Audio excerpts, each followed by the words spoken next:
اللهم صل على سيدنا محمد معدن الجود والكرم وآله وأصحابه الكرام وابنه الكريم وبارك وسلم صلاة دائمة سرمدا أبدا۔ اللہ عز و جل قرآن پاک میں ارشاد فرماتا ہے، لوگوں کے حساب کا وقت قریب آ گیا لیکن لوگ غفلت میں ہیں۔ یہ 17ویں پارے کی شروع کی آیت ہے۔ اللہ تعالیٰ یوں فرماتا، اقترب للناس حسابهم، لوگوں کے حساب کا وقت قریب آ چکا، وہم فی غفلت معرضون، اور وہ اترائے ہوئے غفلت میں پڑے ہوئے ہیں، منہ پھیرے ہوئے ہیں۔ لوگوں کو اس بات کا اندازہ ہی نہیں کہ حساب کا دن کتنا سخت ہونے والا ہے۔ میرے عزیزو، جب نبی پاک صلی اللہ تعالیٰ علیہ وسلم نے یہ ارشاد فرمایا کہ میں اور قیامت ایسے ہیں جیسے 2 انگلیاں قریب ہیں، 1400 سال پہلے رسول پاک صلی اللہ علیہ وسلم نے یہ فرمایا تھا کہ قیامت اتنی قریب ہے جتنا 2 انگلیاں قریب ہیں۔ اور اب کے زمانے میں تو قیامت کے سلسلے میں جو حضور پاک صلی اللہ تعالیٰ علیہ وسلم نے نشانیاں بتائی تھی وہ تقریباً پوری ہو گئیں، بڑی نشانیوں کو چھوڑ کر۔ اور یہ بھی حدیث پاک میں ہے کہ اگلا زمانہ اتنی تیز گزرے گا کہ تمہیں اس کا اندازہ ہی نہیں ہوگا۔ زمانوں پر زمانے آتے چلے جائیں گے۔ یہ جو آخری وقت کی نشانیاں ہیں، میں صرف مختصر سا ایک پیغام دوں گا۔ شعبان کا مہینہ ہے، یہ رسول پاک صلی اللہ تعالیٰ علیہ وسلم کا مہینہ ہے، اور رمضان کے بعد سب سے زیادہ حضور پاک صلی اللہ تعالیٰ علیہ وسلم کو روزے کی حالت میں کسی مہینے میں دیکھا گیا تو شعبان کا مہینہ فرمایا گیا۔ کبھی کبھار پورے شعبان کا مہینہ حضور صلی اللہ علیہ وسلم روزے سے رہتے، اور یہ ارشاد فرماتے کہ یہ مہینہ ایسا ہے جس میں سارے لوگوں کے اعمال اللہ کے حضور جاتے ہیں، پیش کیے جاتے ہیں، اور میرے آقا فرماتے ہیں اس حال میں میرے اعمال پیش کیے جائیں اللہ کی بارگاہ میں کہ میں روزے کے عالم میں ہوں۔ جب میرے اعمال پیش کیے جائیں اللہ کی بارگاہ میں تو میں روزے کی حالت میں ہوں۔ تو یہ شعبان کا مہینہ جو اب رمضان المبارک کے قریب کر رہا ہے، لیکن بعض بزرگوں نے یہ بھی فرمایا شعبان میں موتیں بھی کثرت سے ہوتی ہیں۔ لوگوں کا یہاں پر حساب کتاب 15ویں شعبان کو جو اب شب برات آنے والی ہے لکھ دیا جاتا ہے، سال بھر میں کیا کیا ہونے والا ہے، کتنے لوگ جانے والے ہیں۔ کئی لوگوں کی کتابیں بند کر دی جاتی ہیں۔ حدیث پاک میں یہ بھی ہے کہ فیصلہ اللہ تعالیٰ فرشتوں کے حوالے فرما رہا ہوگا، حالانکہ جب ہم ماں کے پیٹ میں تھے تبھی لکھ دیا گیا ہے کہ کتنی عمر ہے، لیکن فرشتوں کو جو ٹرانسفر کیا جاتا ہے سال میں ایک مرتبہ، اگلے سال ان کا کیا کیا ہونا ہے۔ اور حدیث میں ہے کسی کے متعلق فرشتوں کو یہ کہا جا رہا ہوگا کہ فلاں 1 مہینے بعد، 2 مہینے بعد، 1.5 مہینے کے بعد اس کی فلاں وجہ سے موت آئے گی، لیکن وہ بندہ شادی کی تیاری کر رہا ہوگا۔ وہ بندہ جس کی موت کا آرڈر جاری ہو چکا ہے، فرشتے لے چکے ہیں، وہ اپنے کاروبار کے اور اپنے گھر بار کے بنانے میں مصروف ہوگا، اسے اندازہ تک نہیں ہوگا کہ شعبان کے اس مہینے میں اس کی موت کا پروانہ نکل چکا ہے۔ اسی لیے میں عرض کر رہا ہوں قرآن کی آیت اقترب للناس حسابهم وهم فی غفلۃ معرضون۔ اللہ فرماتا ہے لوگوں کا حساب بہت قریب آ چکا جبکہ وہ غفلت میں پڑے ہوئے ہیں۔ اب جس زمانے میں آپ زندگی گزار رہے ہیں یہ اتنی تیزی سے آپ کے اوپر سے گزر جائے گا کہ آپ کو احساس تک نہ ہوگا۔ بلکہ ایک حدیث کا مفہوم یہ بھی ہے کہ جوان بوڑھے نظر آنے لگیں گے اور بچے جوان نظر آنے لگیں گے۔ وہ دور آئے آج، بچے تو ہمارے جوان ہو ہی چکے ہیں، جو 6 سال کے بچے ہیں، 5 سال کے بچے ہیں، جن کو حقیقت میں بچہ کہا جاتا تھا، اب کے زمانے میں وہ بچے ہی نہیں رہ گئے ہیں۔ 8 سال کے بچے وہ بچے ہی نہیں رہ گئے۔ ساری اسکولوں کے حالات ہمارے پاس آئے دن نئی نئی خبریں آتی ہیں۔ 3ری جماعت کا، 4تھی کلاس کا بچہ خطرناک قسم کے نشوں میں مبتلا ہے جو بڑے بڑے جوان بھی نہیں کیا کرتے تھے۔ تو بچہ کہاں رہا؟ حضور پاک صلی اللہ تعالیٰ علیہ وسلم نے فرمایا تھا بچے جوان لگیں گے اور جوان بوڑھے، اور جوانوں کی حالت یہ ہے کہ سارے مزے اپنے بچپن میں اتنے کر لیے کہ جوانی میں طاقت ہی ختم ہو گئی۔ 25 سال کی عمر میں ایسے لگتے ہیں جیسے کہ بوڑھاپا آ گیا، کمزوریاں آ گئیں۔ 30 سال پہلے کے دور میں 40 سال کو بھی جوانی کہا جاتا تھا، اب کے دور میں 40 سال تو بڑھاپا ہو گیا۔ 30 سال کی عمر کے بعد آج کے نوجوانوں کے جواب دینے لگ جاتے ہیں۔ اس کی وجہ یہ ہے کہ بچپن میں اپنے آپ کو برباد کر لیا، بچپن میں اپنے آپ کو ختم کر لیا۔ تو جو بچپنا تھا اس کو جوانی میں بتا دیا، اور جو جوانی ہے وہ بڑھاپے میں۔ اور جو بوڑھے اصل بوڑھے ہیں جن کو 60-70 سال کی عمر ملی ہوئی ہے، یہ اللہ تعالیٰ کی طرف سے ان کے لیے نعمت ہے۔ باقی قیامت کے قریب جو حالات ہیں وہ اس طرح کے ہیں۔ اور مزید میں آپ کو یہ بھی بتا دوں کہ زمانہ ترقی کرتے کرتے تمہیں ایسا سست اور کاہل بنا دے گا کہ تم کوئی کام کے لائق بھی نہیں رہ جائیں گے۔ بہت ساری چیزیں ہم سے رخصت ہو رہی ہیں، ہمیں اندازہ بھی نہیں۔ ابھی کل ہی میں ذکر کر رہا تھا، ابھی 10 سال پہلے 20 سال پہلے جو چیزیں ہمارے آنکھوں کے سامنے موجود تھی وہ اب غائب ہو چکی ہیں۔ خالی وقت اسے ملے تو نشہ بھی یاد آ جائے، خالی وقت اسے ملے تو عورتوں کی طرف میلان بھی بڑھ جاتا ہے، خالی وقت اسے ملے تو اس کو دولت لٹانے اور عیاشی کرنے کی فکر بھی سوار ہونے لگتی ہے۔ اپنے آپ کو وہ کسی چیز میں مصروف کر لے، اور سب سے بہترین مصروفیت کیا ہے؟ اللہ اور اس کے رسول کا ذکر پاک ہے۔ یہ سب سے بہترین مصروفیت ہے کہ تم نے اپنے آپ کو اس میں مصروف کر رکھا تو اللہ تعالیٰ دنیا کی تمام مصروفیتوں سے تمہیں آزاد کر دے گا، برائیوں سے آزاد کر دے گا۔ قرآن میں رب تعالیٰ فرماتا ہے وَقَالُوا حَسْبُنَا اللَّهُ وَنِعْمَ الْوَكِيلُ، جنہوں نے یہ کہا ہمارا رب ہمارے لیے کافی ہے، ہمارا اللہ ہمارے لیے کافی ہے، اور کیا ہی بہترین مددگار ہے، کیا ہی بہترین وکیل ہے جس نے یہ کہا۔ اللہ فرماتا ہے اس کے فوراً بعد آیت آئی ہے فَانْقَلَبُوا بِنِعْمَةٍ مِّنَ اللَّهِ وَفَضْلٍ لَمْ يَمْسَسْهُمْ سُوءٌ، اللہ ان لوگوں کو اپنی خاص نعمتوں میں لے جائے گا، ایسی جگہ جہاں کوئی برائی انہیں چھو بھی نہ سکے گی۔ جنہوں نے اللہ کی بارگاہ میں یہ کہا حسبنا اللہ ونعم الوکیل، آگے بھی ہے دوسری آیت ہے نعم المولا ونعم النصیر، جس نے یہ کہا اللہ فرماتا ہے ان بندوں کو اللہ اپنی خاص نعمتوں میں لے جائے گا اور فضل میں لے جائے گا، ایسی جگہ لم یمسسہم سوء، جہاں انہیں کوئی برائی چھو بھی نہ سکے گی، کوئی برائی نہ آ سکے گی۔ اسی لیے کثرت سے اپنے آپ کو مصروف رکھو۔ یہ جو محافل ہماری ہو رہی ہیں اللہ کرے کہ ہمیشہ قائم رہیں۔ ہم ہفتے میں ایک مرتبہ ذکر کی مجلس میں آتے ہیں اپنے دل کو اللہ تعالیٰ کی یاد سے معمور کرنے کے لیے۔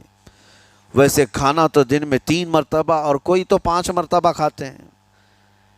اپنے جسم کا بھرپور خیال رکھا جاتا ہے، ہماری روح کے خیال کے لیے ان مجلسوں میں آنا ضروری ہے۔ یہ مجلسوں کی پابندیاں، اور اگر آپ اس کو ہی یہ سمجھ کر نہ چلیں کہ ہم نے ایک بار ہفتے میں ذکر کر لیا تو اب کافی ہے۔ ہماری گاڑی بھی جو ہے پیٹرول بار بار مانگتی ہے، اس کو جس طرح سے چلاتے ہیں اس طرح سے اس کی خواہش بھی ہے۔ روزانہ گاڑی کو اگر کہیں کھڑی کر رکھیں تو زیادہ پیٹرول نہیں لگے گا، لیکن چلتی رہے تو بار بار پیٹرول کی ضرورت ہے۔ ہم میں سے ابھی کوئی ایسا نہیں ہے جو بستر پر پڑا ہوا ہے، ہر کوئی چل رہا ہے، پھر رہا ہے، دنیا میں مصروف ہے۔ تم اپنے کھانے پانے بھی کر رہے ہو، لوگوں سے ملاقات بھی کر رہے ہو، اس کا مطلب ہے تمہاری گاڑی چل رہی ہے اور اس کو پیٹرول بار بار چاہیے۔ اور یہی جو ایندھن ہے، یہ پیٹرول ہے، اس کا کام یہ اللہ تعالیٰ کا ذکر کرتا ہے۔ تمہارے جسم کو بیلنس رکھنے کے لیے، تمہاری فکروں کو بیلنس رکھنے کے لیے، تمہارے دماغ کو صحیح سلامت ایک نہج پر رکھنے کے لیے یہ ذکر کی محافل قوت دیتی ہیں۔ اگر اس ہفتے میں آپ نے ذکر کیا نہیں ہوا تو آپ اپنے ہی گھر پر سونے سے قبل بستر پر بیٹھ کر کیوں اللہ کا ذکر نہیں کر لیتے؟ 5 منٹ 10 منٹ اس مولا کو پکار کر کے سونے میں کیا حرج ہے؟ لوگ موبائل دیکھتے، گانے سنتے، فلمیں دیکھتے ہوئے سو جاتے ہیں، لیکن اللہ رب العزت کو یاد کر کے سونے والا، میرے عزیزو، قرآن میں مولا فرماتا ہے فَاذْكُرُونِي أَذْكُرْكُمْ، اس کا وعدہ ہے تم مجھے یاد کرو میں تمہیں یاد کروں گا۔ اور اس کی تفسیر میں اللہ تعالیٰ کے اس قول میں، اس فرمان کی تفسیر میں بزرگوں نے فرمایا اللہ کیسے یاد کرتا ہے بندے کو؟ اللہ بندے کو کیسے یاد کرتا ہے؟ جب تم اس کی یاد میں مصروف رہے، اپنے آپ کو بزی کر رکھا، اللہ تمہیں کیسی جگہ یاد کرتا ہے؟ فرماتے ہیں مفسرین کہ بندہ تو لوگوں میں اللہ کو یاد کیا، اور اللہ بندے کو فرشتوں میں یاد کرتا ہے۔ فرشتوں کے درمیان تمہارا ذکر ہونے لگتا ہے کہ فلاں کا بیٹا فلاں آج میرا ذکر کر رہا تھا۔ آج محفل ذکر سے جتنے نکلیں گے اللہ کریم ہمارا ذکر فرشتوں میں ضرور فرمائے گا، فرشتوں میں ضرور ذکر ہوگا کہ فلاں بندہ آج ذکر میں مشغول تھا۔ اور پھر یہ بھی فرمایا بزرگوں نے، مفسرین نے، کہ اللہ تعالیٰ وہاں یاد کرتا ہے جہاں فرشتے ہوں، فرشتوں کی محفل میں تمہارا ذکر۔ اور اس کے علاوہ یہ بھی فرمایا گیا کہ تم دنیا میں زندگی میں اسے یاد کرتے تھے، اور وہ تمہیں مرنے کے بعد قبر میں یاد کرے گا۔ جب دنیا تمہیں چھوڑ دیتی ہے تب اللہ تعالیٰ تمہیں یاد فرماتا ہے۔ فَاذْكُرُونِي أَذْكُرْكُمْ کا مطلب یہ ہے وہ تمہیں یاد فرمائے گا، لیکن اس کے لیے کثرت سے تم اللہ کو یاد کرو، اللہ کو یاد کرو۔ تو بہرحال میرے عزیزو، قیامت کی نشانیاں جو ہم نے آج مختصر آپ کے سامنے رکھی، وہ بہت تیزی سے تمہارے سروں پر آ رہی ہیں، اور تمہارے ہاتھوں سے بہت سارے کام اب چھن جائیں گے۔ ابھی آپ ترقیات میں خوشی سے بات کرتے ہوئے بیٹھتے ہیں نا، ڈسکس کرتے رہتے ہیں کہ سنا ہے ایسی کار آ رہی ہے کہ وہ اب بغیر ڈرائیور کے چلے گی، روبوٹ سے چلے گی۔ اس کو تو ہم خوشیوں میں ڈسکس کرتے ہیں کہ اچھا ایسا ہونے والا ہے۔ پہلے ایسا تھا کہ موبائل آپ بٹن کے دباتے تھے، کسی نے اگر خبر کر دیا کہ نہیں بعد میں صرف ٹچ کرنے سے آتا ہے تو آپ کہتے اچھا ایسا بھی آنے والا ہے۔ لیکن آپ کوئی کہے تو آپ کو کوئی تعجب نہیں، ٹچ اسکرین، کوئی تعجب کی بات نہیں، بنا ڈرائیور کے گاڑیاں آ جائیں گی۔ اس طرح ہوتے ہوتے نظام زندگی اس قدر بدل جائے گا، اس قدر بدل جائے گا۔ آج میری یہ بات نوٹ کر کے رکھ لیں، زندگی باقی رہی تو 10 سال بعد انشاءاللہ ہم ملاقات کریں گے، اگر اللہ نے زندگی باقی رکھی، اور اس کے بعد پھر ہماری یہ باتیں میچ کر کے دیکھیں کہ کیا کیا ہوا ہے اور کیا کیا دنیا بدل چکی۔ اسی لیے میں کوئی بھوشمانی نہیں کر رہا ہوں، اور نہ ہی کوئی جوتش بابا ہوں طوطا لے کر جو بیٹھتا ہے، یا تمہارے ہاتھوں کی لکیریں دیکھ کر کے کوئی فیوچر بولنے والا نہیں۔ مصطفیٰ کریم صلی اللہ تعالیٰ علیہ وسلم کی احادیث سے جو قیامت کے قریب ہونے والے، رونما ہونے والے واقعات ہیں، میں ترجمانی کر رہا ہوں حضور کی حدیثوں کی، اس لیے کہ ہمیں پتہ ہے دنیا کے سارے سائنسدان جھوٹ بول سکتے ہیں، مدینے والے کی بات جھوٹ نہیں۔ میرے آقا صلی اللہ تعالیٰ علیہ وسلم کا فرمان جھوٹا نہیں ہو سکتا۔ اس لیے اگلا دور جو آ رہا ہے وہ بڑا سخت ترین ہے۔ اب آپ دیکھیں، محنت سے عاجز، ہر چیز سے محنت سے تمہیں نکال لینا ہے۔ میں نے تو لکھنے پڑھنے کی ایک مثال دی کہ تمہارے ہاتھوں سے قلم چلا جائے گا، تمہارے پاس سے کتابیں جو پرنٹ ہوتی تھی یہ بھی چلی جائیں گی، بس تم موبائل میں آڈیو کتابیں سنتے رہو۔ اور دور تو ایسا ہوگا کہ کچھ لکھنا بھی ہے، وہ بھی ابھی آ ہی چکا ہے، وائس کمانڈ جو ہوتا ہے اس کو بولو وہ لکھ کر کے دے دے گا۔ تم اس میں موبائل میں جو بولو گے وہ ٹائپ بھی ہو جائے گا۔ تو جب آپ کے بولنے سے سب لکھ بھی جاتا ہے تو قلم اٹھانے کی ضرورت کیا ہے؟ قلم چھوٹ گیا تمہارے ہاتھ سے، یہ سب چیزیں چھوٹ جائیں گی۔ آگے اب دور کے متعلق پیشین گوئیاں بعض سائنسدانوں نے یہ بھی کی ہیں کہ بچے پیدا کرنے کے لیے شادی ہونا بھی ضروری نہیں. یہ دنیا کا پلان ہے. یہ میں فطرت خداوندی کو نہیں بتا رہا، اللہ کے قانون کے خلاف ہے، لیکن دنیا یہ بھی چاہتی ہے کہ شادی کی بھی ضرورت نہیں، بچے ہم لیب میں پیدا کریں گے. لیبارٹری کے اندر ماں کی جیسے رحم دانی ہوتی ہے، بچہ دانی، آرٹیفیشیل اس کو تیار کر کے اس کے اندر کسی مرد کے نطفے کو رکھ کر اس کو وہیں پروان دیا جائے گا. نہ کسی یہ شادی کی ضرورت ہے، نہ کوئی عقد، نہ کوئی ایگریمنٹ، کچھ نہیں. جس کو بچہ چاہیے وہ لیب سے خرید لے. ہر طرح کی چیزوں سے تمہیں عاری کر دیا جائے. ابھی تو بہت سارے لوگ سوال بھی کرتے ہیں ہم سے ٹیسٹ ٹیوب بیبی کے متعلق. جس کو بچے نہیں ہو رہے ہیں، کیا وہ اس طرح سے ٹیسٹ ٹیوب بیبی سے، جو آج ایک طریقہ کار ہے، بچے پیدا کر سکتے ہیں یا نہیں؟ اس کے کئی طریقے ہیں سائنس میں، کہ اسی مرد کا نطفہ اسی کی عورت میں رکھ کر کے اس کو پروان دیا جائے، اور بعض دوسرے طریقے کہ کسی دوسرے کا لا کر اس کی عورت میں رکھ دیا جائے. یہ تو سراسر حرام ہے، زنا ہے. لیکن ائمہ اکرام، فقہاء اکرام نے حلال رشتے کے اندر ہی مرد اور عورت جو شادی شدہ ہیں ان کو بھی اس طریقے سے بچہ حاصل کرنے کی اجازت نہیں تھی. وہ ناجائز ہے، ناجائز ہے. بچے دینا یہ اللہ کی شان ہے. حضرت ابو ہریرہ رضی اللہ تعالیٰ عنہ حضور صلی اللہ علیہ وسلم کی بارگاہ میں حاضر ہوئے، عرض کرتے ہیں عرب والے لوگ عزل کرتے ہیں یا رسول اللہ، یعنی بچے نہ ہونا نہیں چاہیے کسی کو، تو پریکاشن لیتے تھے وہ لوگ. اس کا طریقہ کار ان کا الگ تھا عربوں کا.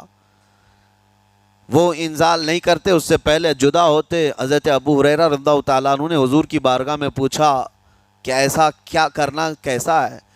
نبی پاک صلی اللہ تعالیٰ علیہ وسلم نے ارشاد فرمایا اگر رب تبارک و تعالیٰ چاہے تو بھی بچے عطا کرے گا.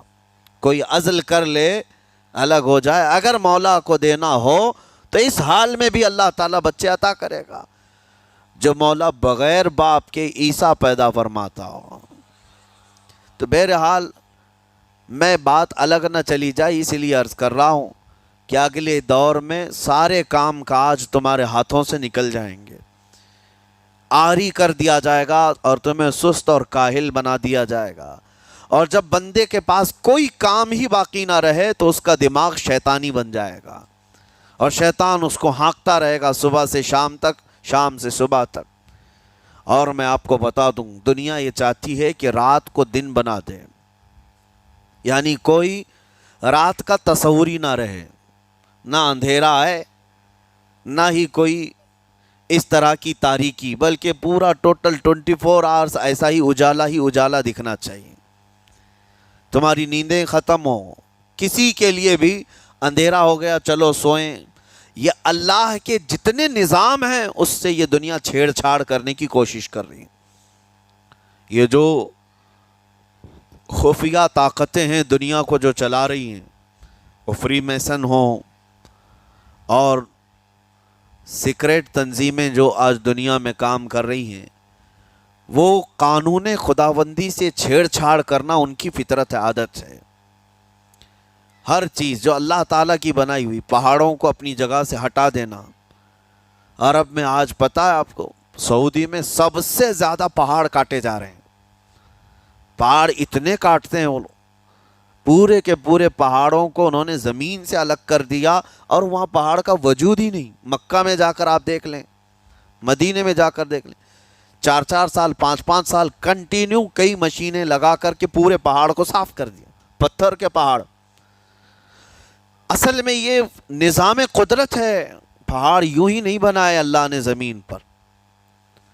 والجبال اوتادا، یہ میخ بنا کر کے اس میں گاڑ دیے گئے تاکہ زمین ہلنے نہ پائے. زمین پانی پر ہے، اور جب پہاڑوں سے چھیڑ چھاڑ کیا جائے گا زمینوں میں زلزلے آئیں گے، ادھر سے ادھر زمین ہل جائے گی. اور تو اور انہوں نے اپنی ٹیکنالوجی کو بڑھاتے بڑھاتے قانون خداوندی میں چھیڑ چھاڑ کے لیے کیا نہیں کیا، انہوں نے جعلی اور آرٹیفیشل ارتھ کویک لانے کی کوششیں کی، مصنوعی زلزلے، مصنوعی بارش ہوتی نہیں، لیکن پورے کلاؤڈ کو جمع کر کے، بادلوں کو جمع کر کے ایک جگہ، اور پھر اس کو کیمیکل کے ذریعے سے پانی برسا دیا جائے۔ لوگوں کو لگتا ہے کہ ابر چھا گیا اور پانی آنے لگ گیا، یعنی بارش بھی مصنوعی برسائی جائے، ہوائیں بھی مصنوعی چلائی جائیں، پہاڑ بھی کاٹ دیے جائیں، جعلی زلزلے لائے جائیں۔ سونامی کو بھی لانے کی ترکیبیں ان لوگوں نے سوچی کہ زیر زمین جو لاوا ہوتا ہے اس کے اندر دھماکہ کر دیا جائے تاکہ پانی کی موجیں بے قابو ہو کر بہت زیادہ لہریں اٹھ جائیں اور دنیا میں تباہی مچائیں۔ بیماریاں اللہ کی طرف سے آتی ہیں، لیکن بیماریاں یہ لیب میں بنانے کی کوشش کرتے ہیں کہ وائرس بنائے جائیں اور لوگوں کے درمیان چھوڑ دیے جائیں، جس کو آج دنیا کی بڑی طاقتیں بایو ویپن کا کہتی ہیں، یعنی ہتھیار صرف گولہ بارود بندوق اور میزائل ہی نہیں ہیں، ہتھیار یہ وائرس بھی ہیں، کیمیکل بھی ہے، دوائیوں کی شکل میں۔ یہ برسوں سے یہ تنظیمیں اس بات پر کام کر رہی ہیں، حتیٰ کہ یہ نظام قدرت کو، نظام خداوندی کو پورے اکثر بدلنے کے لیے انہوں نے مردوں کو عورت بنانا، عورتوں کو مرد بنانے کی بھی مہم چھیڑ رکھی ہے۔ ٹرانسجینڈر، ان سب کو خاص قانونی حق دیا جائے گا، اور مرضی سے آدمی اپنے جینڈر کو، اپنی جنس کو چینج کروا لے۔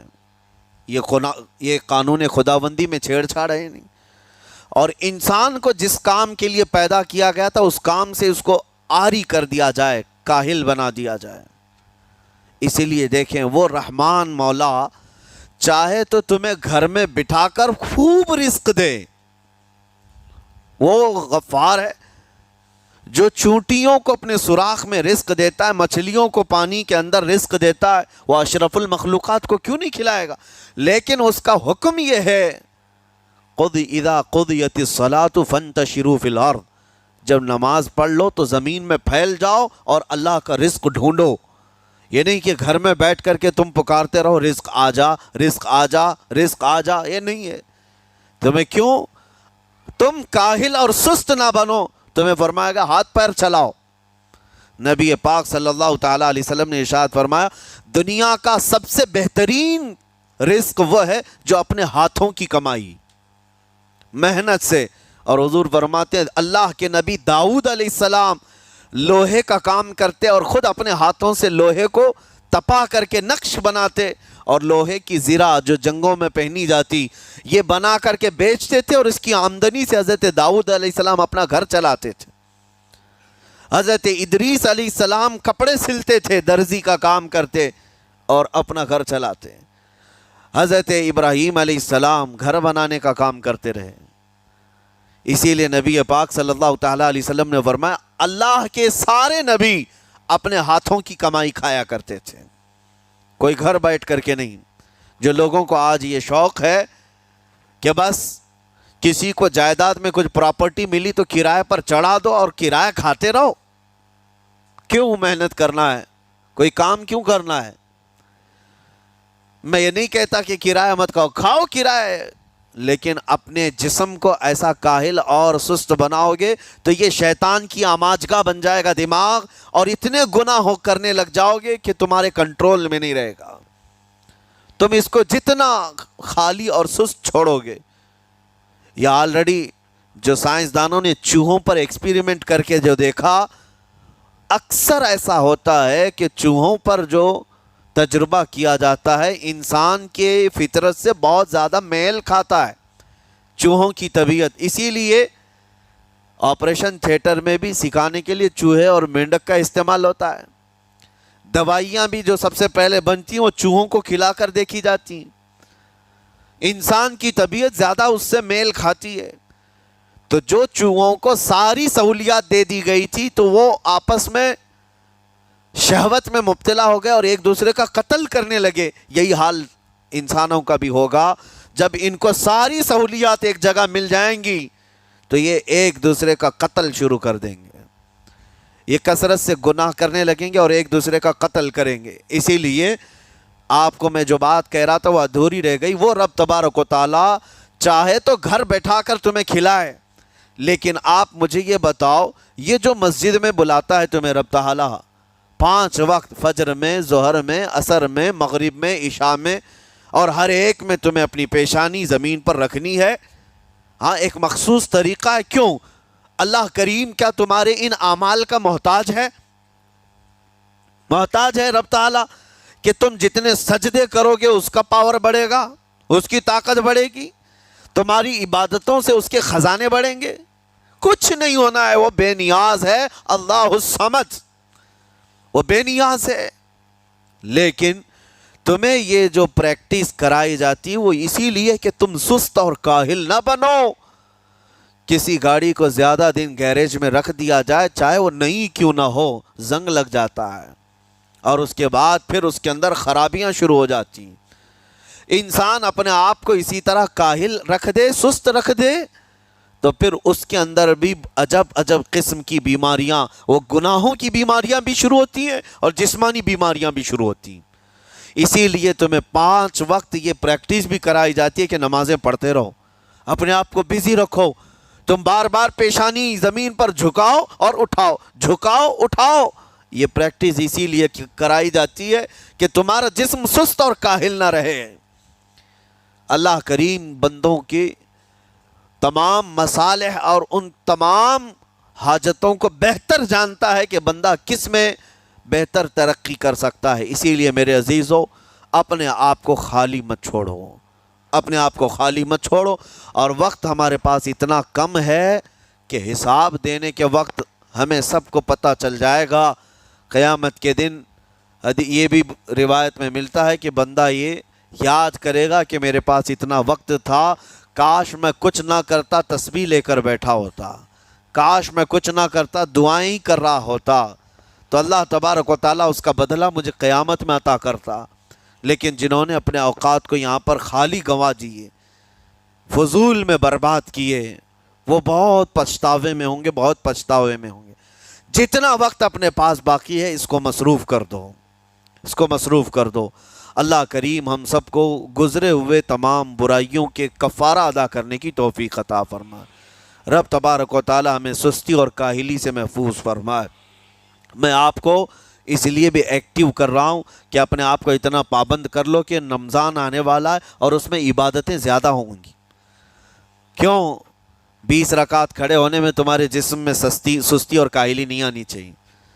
ہاں ایک دن تراویح میں جوش میں آیا اور دوسرے دن افطاری کر کے خراٹے لینے لگ گیا، کھا کر کے پورا سو گیا، اور اس کے بعد پھر پتہ چلا سیدھے یہ شب قدر میں آیا ہے۔ تو رمضان المبارک کو بھی جن لوگوں نے ایسا برباد کیا وہ پچھتاتے رہ جائیں گے۔ اور کچھ نہیں، رمضان ہر دن نہیں آنے والا ہے اور ہر مہینے نہیں آتا ہے، سال میں ایک مرتبہ رمضان اللہ کا مہمان ہے۔ اس کے آنے سے پہلے اس کی آنے کی تیاریاں بھی کر لو، اپنے جسم کو ابھی سے اتنی عادت ڈالو، بلکہ جسم کو نہ صحیح لیکن دماغ کو اتنا بنا لو کہ مجھے یہ کرنا ہی ہے۔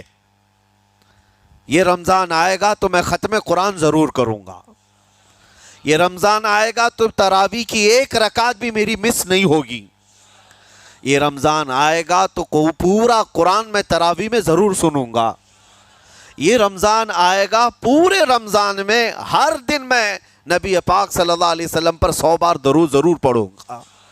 یہ عہد ہوتے ہیں، یہ رمضان کی تیاریوں کے طریقے ہوتے ہیں۔ قرآن پاک پورا ختم کریں گے انشاءاللہ۔